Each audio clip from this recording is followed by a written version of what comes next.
L'ovaire et l'utérus interviennent dans le fonctionnement cyclique de l'appareil génital féminin. Mais un autre organe joue un rôle essentiel dans ce fonctionnement.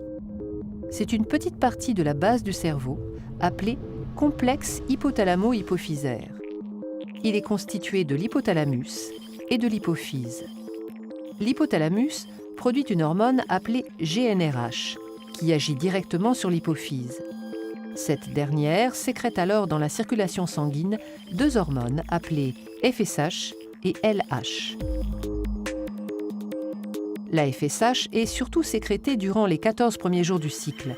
Cette hormone agit sur l'ovaire en stimulant la croissance des follicules. La LH est surtout produite juste avant le 14e jour du cycle. Le pic de LH déclenche l'ovulation. Durant les 14 derniers jours du cycle, la sécrétion des deux hormones hypophysaires diminue. Les sécrétions hormonales du cerveau sont donc à l'origine des cycles ovariens et utérins. Cependant, les sécrétions de l'ovaire exercent elles aussi en retour une influence sur le fonctionnement du complexe hypothalamo-hypophysaire.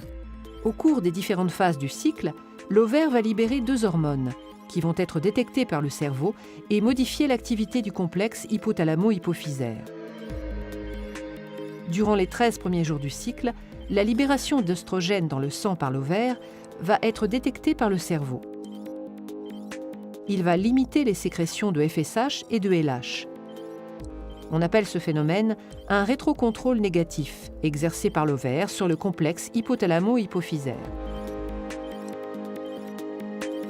Juste avant l'ovulation, la sécrétion d'œstrogènes par l'ovaire atteint son maximum. Sa concentration dans le sang est alors détectée par le cerveau qui va réagir d'une manière contraire à ce qu'il faisait jusque-là.